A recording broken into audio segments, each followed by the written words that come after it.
Welcome to our magical story time. Today, we're diving deep into the enchanting world of The Little Mermaid by Hans Christian Andersen. Join us as we explore a tale full of courage, dreams, and the longing for a life beyond the sea. If you love classic fairy tales that touch the heart, inspire imagination, and bring a little magic into your day, make sure to subscribe now and hit the notification bell so you never miss a new story or adventure. Far out in the wide sea, where the water is blue as the loveliest cornflower and clear as the purest crystal, where it is so deep that very, very many church towers must be heaped one upon another in order to reach from the lowest depth to the surface above, dwell the merpeople. Here, in this endless, shimmering kingdom beneath the waves, light dances through the water in glimmering beams, illuminating gardens of coral and fields of seaweed that sway like golden and green banners in a gentle breeze.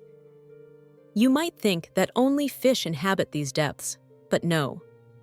There are trees and plants of wondrous beauty, whose delicate stems and leaves move as though alive, stirred by the soft currents of the sea.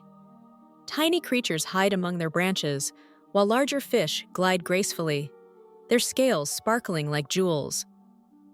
Sometimes the mermaids themselves can be seen weaving among the plants, their tails flashing bright shades of sapphire and emerald as they play and swim, laughing like the tinkling of bells.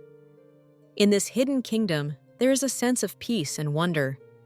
Strange shells rest upon the sand, glittering with the light of the sun that filters down from above, and every so often, a pearl drifts past, as if the sea itself were offering a gift. The farther one travels into this watery world, the more magical it becomes, until one can almost imagine that the very water itself is alive, breathing and singing softly, telling stories older than the oldest human cities on land. Now you must not imagine that there is nothing but sand below the water. No, indeed, far from it. Trees and plants of wondrous beauty grow there, whose stems and leaves are so light that they are waved to and fro by the slightest motion of the water, almost as if they were living beings. Fishes, great and small, glide in and out among the branches, just as birds fly about among our trees. Where the water is deepest stands the palace of the Mer-King. The walls of this palace are of coral, and the high, pointed windows are of amber.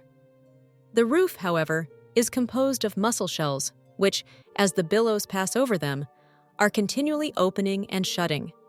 This looks exceedingly pretty, especially as each of these mussel shells contains a number of bright, glittering pearls, one only of which would be the most costly ornament in the diadem of a king in the upper world. The Mer-King, who lived in this palace, had been for many years a widower. His old mother managed the household affairs for him. She was, on the whole, a sensible sort of a 134 lady, although extremely proud of her high birth and station, on which account she wore 12 oysters on her tail, whilst the other inhabitants of the sea, even those of distinction, were allowed only 6.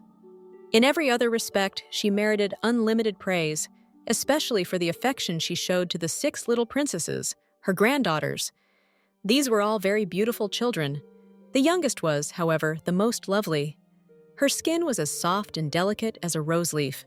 Her eyes were of as deep a blue as the sea. But like all other mermaids, she had no feet. Her body ended in a tail like that of a fish. The whole day long, the children used to play in the spacious apartments of the palace, where beautiful flowers grew out of the walls on all sides around them. When the great amber windows were opened, fishes would swim into these apartments as swallows fly into our rooms. But the fishes were bolder than the swallows. They swam straight up to the little princesses, ate from their hands, and allowed themselves to be caressed. In front of the palace, there was a large garden, full of fiery red and dark blue trees, whose fruit glittered like gold, and whose flowers resembled a bright, burning sun. The sand that formed the soil of the garden was of a bright blue color, something like flames of sulfur, and a strangely beautiful blue was spread over the whole, so that one might have fancied oneself raised very high in the air, with the sky at once above and below, certainly not at the bottom of the sea. When the waters were quite still, the sun might be seen looking like a purple flower, out of whose cup streamed forth the light of the world. Each of the little princesses had her own plot in the garden, where she might plant and sow at her pleasure. One chose hers to be made in the shape of a whale, another preferred the figure of a mermaid, but the youngest had hers quite round. Thank you for joining us on this unforgettable journey under the sea. We hope this story of love, sacrifice, and dreams has inspired you as much as it has inspired generations before. If you enjoyed this tale, don't forget to like, comment, and share with your friends and family. Your support helps us bring more timeless stories to life.